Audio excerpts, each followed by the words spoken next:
Hello guys, welcome back my YouTube channel are के Singh class 24/7।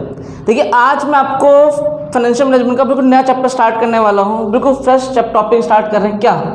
Dividend decision. तो जिस तरह हमने फाइनेंशियल मैनेजमेंट को हम काफ़ी सारे चैप्टर में डिस्कस कर चुके हैं और एक ऐसे मोड पर आ गए हैं कि आज हमें क्या पढ़ना है? Dividend decision. डिविडेंड वर्ड अब पहले भी पढ़ चुके हो, अब इसे फील करते हैं। डिविडेंड डिसीजन होता क्या है? Dividend policy. चैप्टर का नाम क्या है? Dividend decision. ध्यान समझना, बहुत इंपॉर्टेंट चैप्टर है। बट डिविडेंड का मतलब क्या है? जो पैसा हम शेयर होल्डर को देते हैं, समझते हैं? देख, कंपनी ने सपोज मान लेते हैं कंपनी ने 100 करोड़ रुपए का प्रॉफिट कमाया। कितना कमाया? 100 करोड़ का। और अगर कंपनी 100 करोड़ का प्रॉफिट सारा बांट दे, सब पैसा बांट दे शेयर होल्डर को, तो क्या होगा? कंपनी क्या ग्रो कर पाएगी? यस या नो? नहीं। क्यों नहीं बोला आपने? क्योंकि अगर सारा पैसा हम डिस्ट्रीब्यूट कर देंगे तो कंपनी आगे ग्रो कर ही नहीं पाएगी। नया प्रोजेक्ट में कैसे इन्वेस्ट करेगी? नए प्रोजेक्ट में इन्वेस्ट नहीं करेगी तो पैसा इंक्रीज नहीं होगा, पहली बात। और अगर सारा पैसा रख ले, कुछ ना बांटे, तो क्या होगा? तो जिसने पैसा इन्वेस्ट किया है हमारी कंपनी में, शेयर होल्डर्स, जो इन्वेस्टर्स है, उनके मन में क्या आएगा कि कैसी कंपनी है ये? पैसा कमाती है, प्रॉफिट कमाती है और कुछ बांटती ही नहीं है, सब रख लेती है, बेकार कंपनी है। यस या नो? अगर आप सारा पैसा बांट दो तो दिक्कत, सारा पैसा रख लो तो दिक्कत। आपको ये डिसाइड करना पड़ेगा कितना पैसा बांटना है और कितना डिविडेंड नहीं बांटना है, कितना रिटेन अर्निंग रखना है। तो ये बहुत इंटरेस्टिंग टॉपिक रहने वाला है आपका। क्या? Dividend decision. समझते हैं? देख, अगर कंपनी ने अर्न किया है, मैं छोटा एग्जांपल दूं,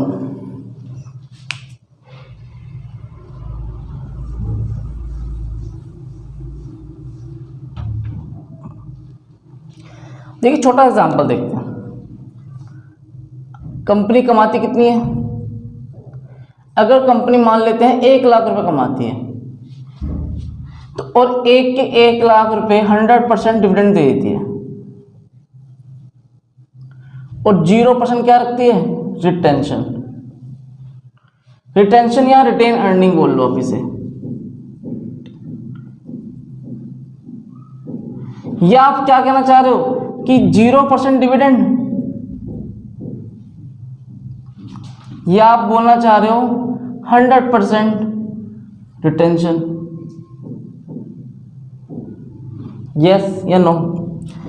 तो अगर कंपनी ये करती है, ऐसी कंडीशन को अप्लाई करती है, तो ये तो 100% तो कोई नो ग्रो, कंपनी के अंदर कोई ग्रोथ हो ही नहीं पाएगी। सिंपल है, सारा पैसा बांट दोगे। अब जैसे हमने एग्जांपल समझा, यहाँ पर बेटा क्या हो रहा है? 0% डिविडेंड, कुछ डिविडेंड बांट ही नहीं रहे हो, सारा रख लेते हो। तो इन्वेस्टर्स जो हैं, हमारे इन्वेस्टर पे क्या इफेक्ट पड़ेगा? नेगेटिव इफेक्ट पड़ेगा।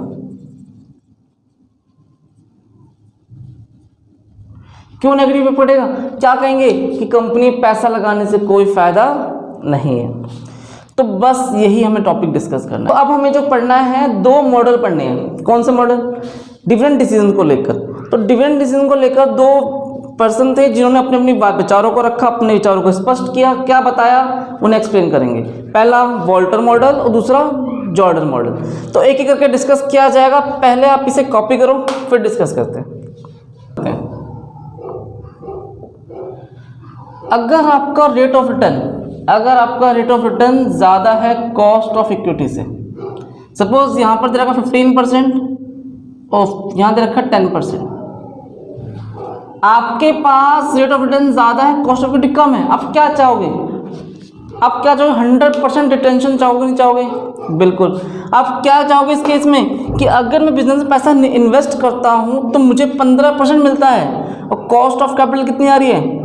10% आ रही है। समझना, 15% कमा रहा हूँ और देना कितना? 10% दे रहा हूँ। ऐसे केस में आपके मन में क्या आएगा कि सर सारा का सारा पैसा आप रिटेन में रख लो, रिटेन अर्निंग कर लो, बचा लो, डिविडेंड देने की ज़रूरत नहीं है। क्यों? कंपनी ज़्यादा पैसा कमाएगी और देना लागत क्या है? बहुत कम है। तो इस केस में क्या बोलूँ मैं? 100% रिटेंशन।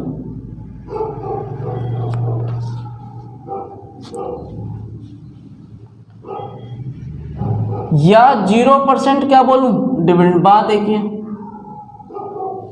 अगर मिलना ज़्यादा है, खर्चा कम है, सारा पैसा बचा लूंगा और सारा पैसा क्या कर दूंगा, इन्वेस्ट कर दूंगा, क्योंकि 15% प्रॉफिट कमाऊंगा और 10% दे भी दिया तो भी कितना बचेगा, 5% बचेगा।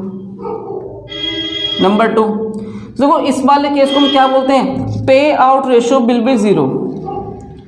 पे आउट रेशियो इज 0।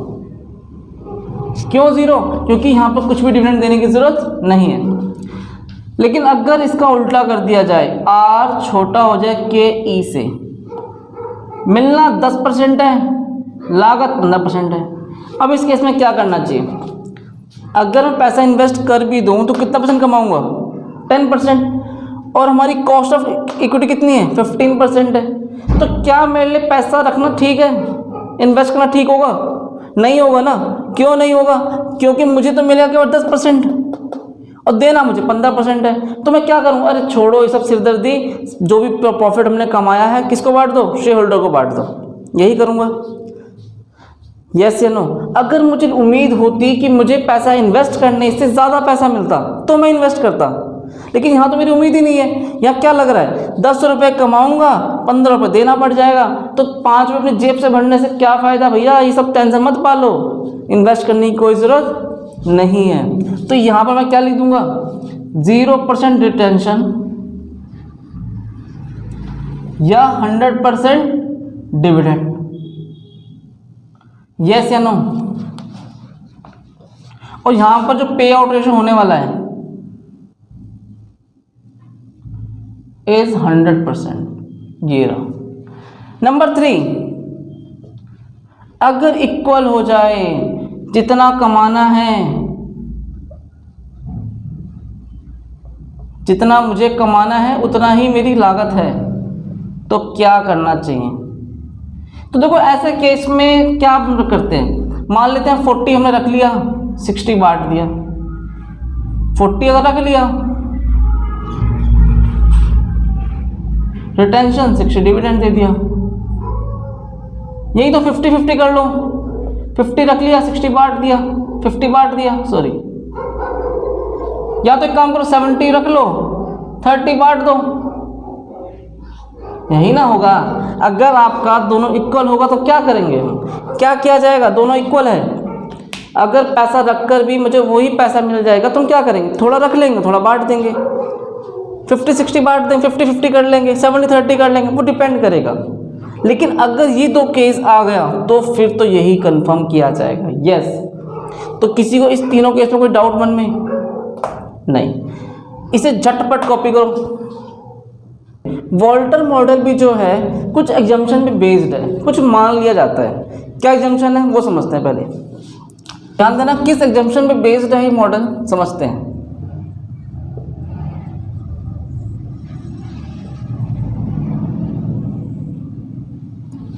पहले एग्जम्पशन समझते हैं इसके। देखिए फर्स्ट एग्जम्पशन में क्या कहता है,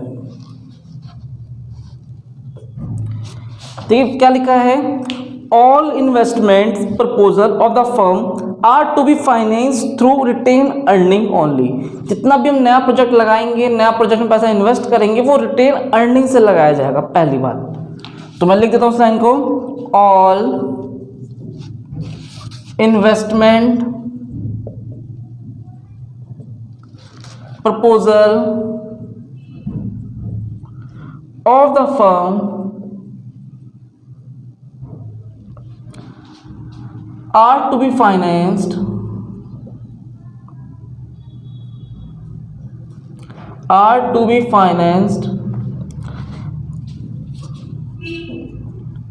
through retained earning only।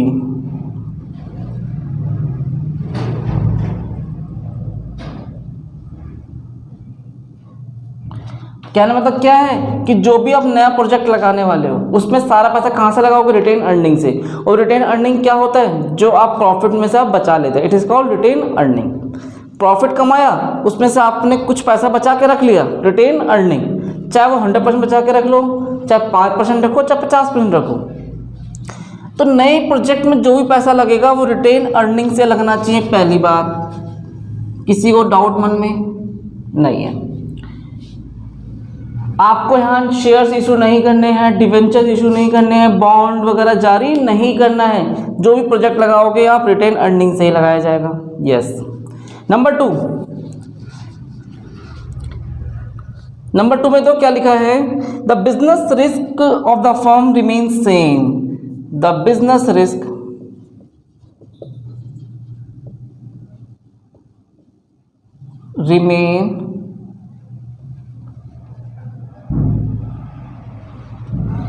Remain same. तो जो बिजनेस रिस्क रहने वाला है वो सेम रहने वाला है, जो पहले था वही अब बाद में भी रहेगा, इसमें कोई चेंज नहीं होगा। लाइक जैसे मैं बोल दूं cost of equity, cost of capital R constant, cost of capital R constant. तो हम ये क्या मान लेते हैं कि जितना भी पैसा, जो हमारी कॉस्ट ऑफ कैपिटल पहले थी वही अब आगे भी रहने वाली, इसमें कोई चेंज होने वाला नहीं है। पहली सेकंड बात। नंबर 3, फर्म की जो लाइफ है, फर्म की जो लाइफ दे रखी है वो इनफाइनाइट है। हम ये मान लेते हैं कि फर्म बंद होने वाली नहीं है, वो चलती रहेगी चलती रहेगी चलती रहेगी। ऐसा ही एक एजम्पशन आपने क्लास 11 में पढ़ा था, गोइंग कंसर्न एग्जाम्पशन। हम रहे ना रहे लेकिन बिजनेस चलता रहेगा। सीखा था कि नहीं सीखा था? आज मैं हूं या नहीं हूं कोई फर्क पड़ता है, लेकिन आपकी जो वीडियो रिकॉर्ड हो चुकी है वो आपको हमेशा मिलती रहेगी। बस वही बात होता है कि बिजनेस में बिजनेस चलता रहेगा, मालिक है या नहीं इससे फर्क पड़ने वाला नहीं है। गोइंग कंसर्न एग्जाम्पशन, बस वही बात यहाँ है। तो पहले थोड़ा सा सब कॉपी करो, फिर मैं डिस्कस करता हूँ। डी अपॉन में पी, ये सीखा था। तो अगर मैं पी को इधर ले जाऊं तो क्या हो जाएगा, डी अपॉन में कॉस्ट ऑफ इक्विटी। तो वॉल्टर मॉडल में हमें क्या निकालना है, प्राइस ऑफ शेयर। लेकिन कैसा प्राइस होना चाहिए, मार्केट प्राइस, कि हमारे एक शेयर की मार्केट में वैल्यू क्या है, समझते हैं।